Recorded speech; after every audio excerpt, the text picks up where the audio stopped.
so long is like alchemy. These two cracking up about Jordan Bell ordering a donkey show on Mike Brown's tab at the hotel.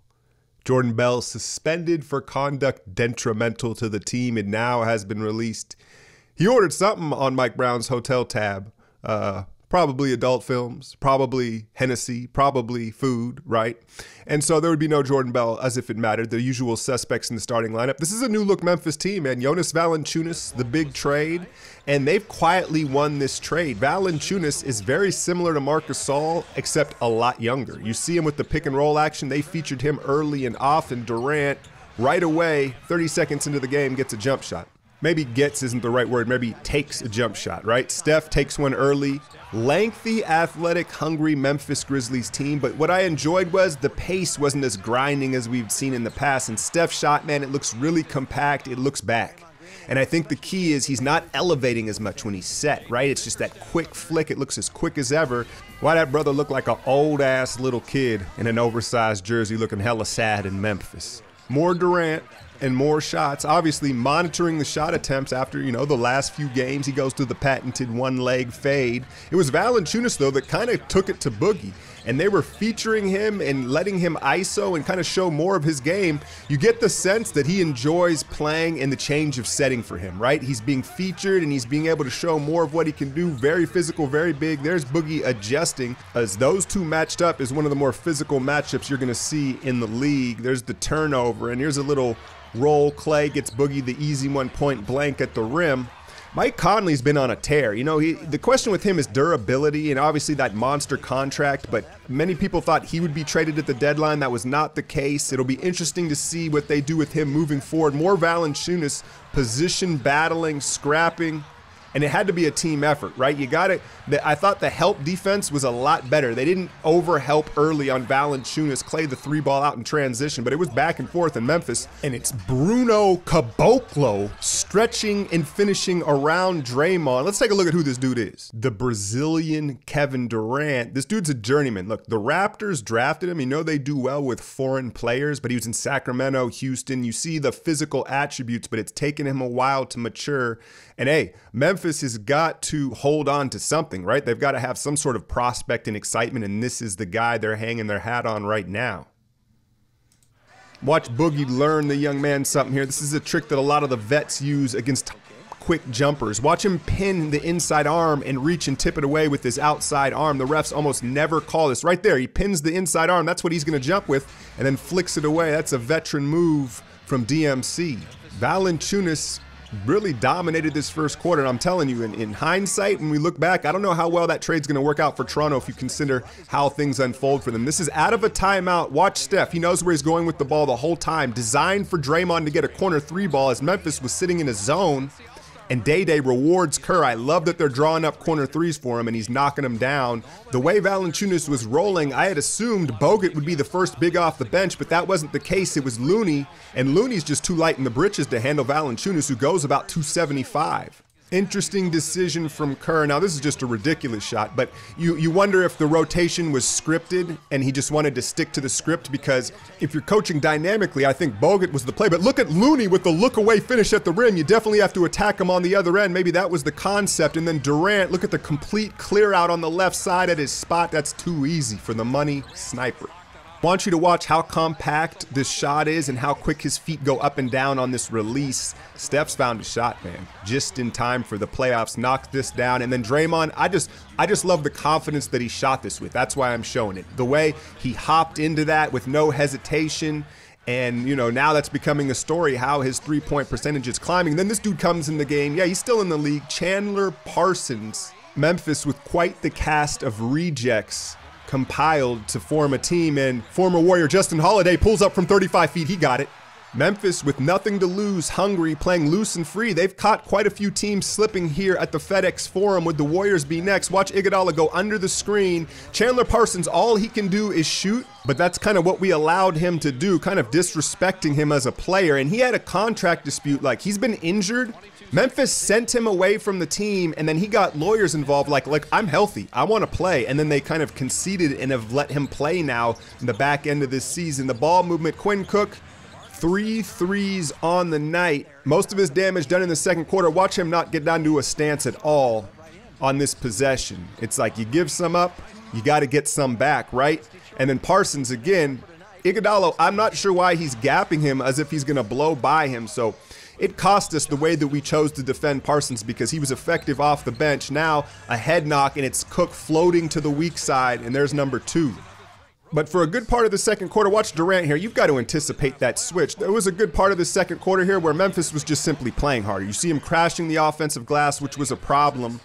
Boogie misses this shot. There's Durant on the offensive glass. I don't know when I've ever said that. The kick out, the reload, and DeMarcus hits that. And it was really the three ball, where am I, in Jersey, that really kept us within contact in the second quarter because there were a ton of turnovers and really just some lackadaisical efforts. Clay's going to knock this one down. He had 3 on the night, but really a quiet night offensively for him, just 13 points.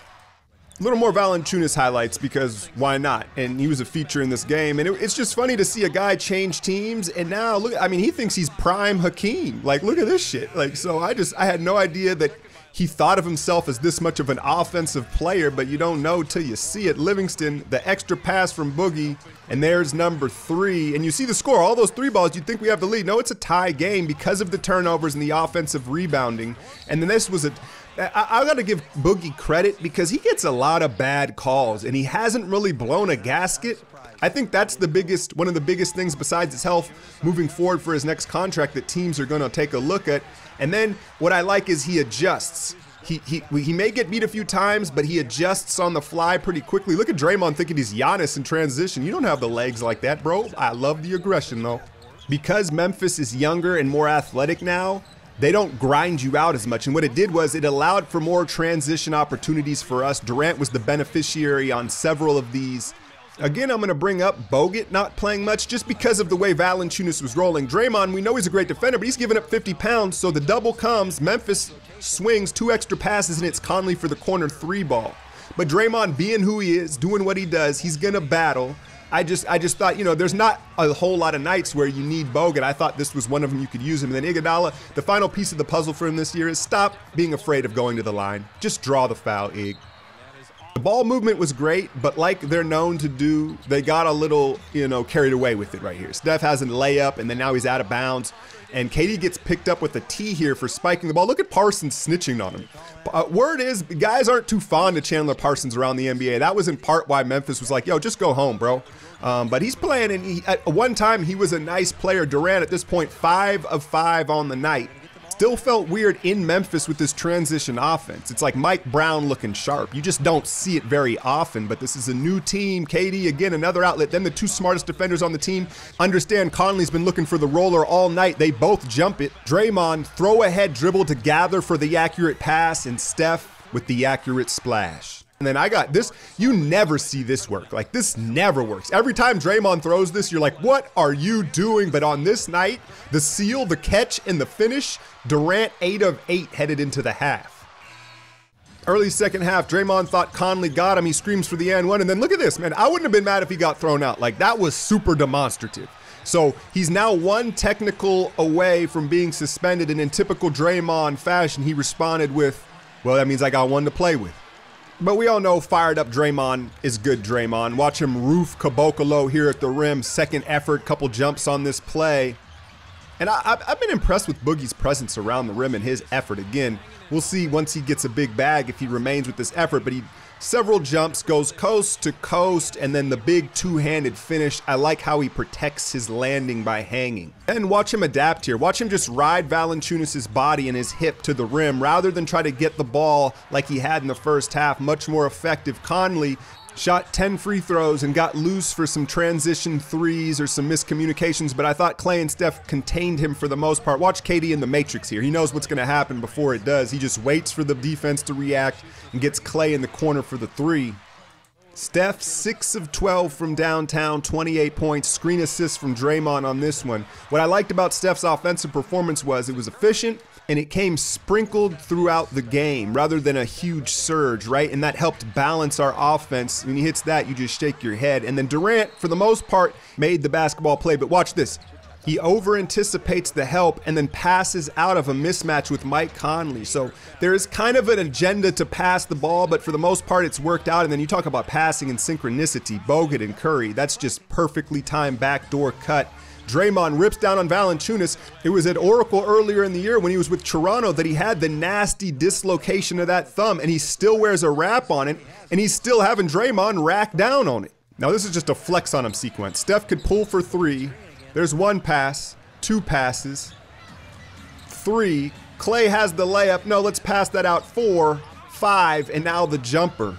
Kind of letting Memphis know, like, yo, we just playing with y'all. At this point, Durant's perfect game has become a story, and that's a tough shot. It's not like he had all dunks. You saw some of those outlet breakaways, but for the most part, they were mid-ranged, contested shots. There's an outlet, and Steph continues the trend of blowing layups. And he really sulked about this when he went to the line a little bit later, and you could see him just still thinking about it. But he's just relaxing. Barnett put it best. He's relaxing his body too soon when he's trying to finish layups. And then we continued to turn the ball over. There was some sloppy, we're taking the foot off the pedal type of turnovers, and Memphis was able to capitalize on them. Check out Ivan Rabb, the Cal product. And this is what you do when you're in Memphis situation. You take flyers on a bunch of athletes that didn't pan out and hope one of them does. And that's kind of how their team is constructed. Another turnover, and this one's going to lead to a 3-ball. And like I said, they've snuck up on some teams here late and are trying to play spoiler down the stretch of the regular season. Justin Holiday, 3-ball, it's a 1-point game. Draymond had a really rough sequence to end the third. A couple turnovers, couple blown plays, and he knew it. You could see him shaking his head going into the fourth. When you're trying to make it in the league, look at this defense. The hard closeout, the effort, the discipline to stay down, crowd the ball, and Memphis has got a lot of guys doing that. You can see why they're competitive right now. I thought DeMarcus was big here to start this fourth quarter with the 2 MVPs on the bench. You know, Valanciunas may have got the better of him early on, but Boogie won the fourth quarter and drew the 5th foul on him and sent him to the bench early.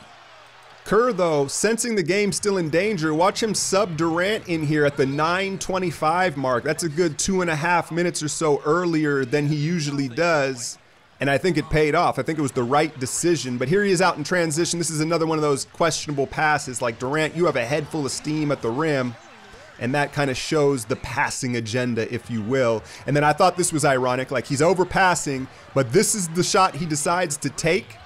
Perfect game still intact. I've been calling for him to attack faced up like this more often, much like a prime Melo jab step elevate. It's much more efficient, and it takes away the strength when he's playing those physical guys like the Tuckers and the Arizas. Bank shot 3, Memphis won't go away. And then the perfect game is over, and it's on a foul. The only reason he shot it, I think, is because he thought the whistle was coming and it wouldn't have been a missed attempt, and you can tell he knew. He let the refs know. And I wonder if the game was a blowout, if he would have just completely stopped shooting to hold 10 of 10 or whatever he was at, but he kept shooting. Livingston, 8 points off the bench. He gave us some meaningful points, too, baskets that we needed. More aggressive Draymond offensively, and I love it. This time high off glass. He could stand to use some more English, but I just like the aggression, the lack of fear of the contact. And then look at KD running point. Look at, he's, hey guys, no, he's directing traffic.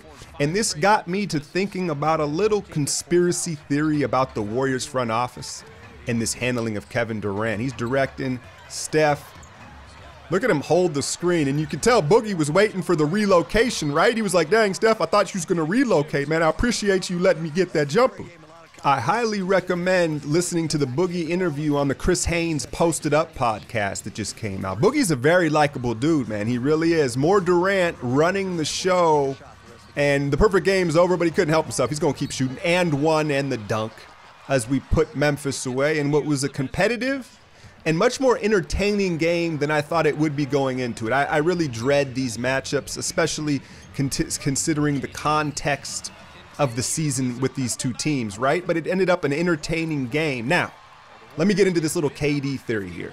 Behind the scenes, the Warriors have to be brainstorming, like, how do we convince him to stay? And if you listen to what he said, it's about basketball. He just wants to play basketball. Money is not really going to entice him. He knows he's going to get it no matter where he goes. So how do you entice him from a basketball standpoint? Well, what if their pitch to him is, look, you're going to be our point forward. The second half of your prime, you're going to be a point forward. You're going to average 8, 9 assists. You're going to conduct and run our offense, and Steph will play off ball because he can. And so, that may sound a little crazy here. Headed into the playoffs, they're not going to completely disrupt what they do. But maybe the pitch for him to stay is schematically on the basketball court, we're going to allow you to become a point guard. Are you aware that you're having a nearly perfect evening? Yeah, I count all my shots, makes and misses, so I felt good going in, start the game, made my first 3 shots, and I got a couple layups that got me going. So I was patient tonight, played a little point guard there in the fourth quarter to kind of settle us down a bit, and I was able to get some good shots for myself and my teammates. This was your best shooting night of your career. It follows a night where you only took 6 shots. You led the team in assists instead. Do you like being a chameleon? Do you like being any player you want to be on a given night? Yeah, I mean, I put in so much work my whole life in trying to figure out every part of the game, and I feel like some stuff is clicking for me. I got to keep getting better, though. It was a good night for the team shooting. You guys were at 63% at halftime, finished better than 50%, had 15 three-pointers. How did you guys get into that flow very early? Well, everybody touched the basketball. We had a good flow. I think good practice yesterday, and we knew this team was going to throw some type of gimmick defense, a little zone and play a little physical and get out in the passing lane. So we just stay patient and poised, and we found good shots. Thank you. 12 of 13. I've been winning so long, it's like alchemy.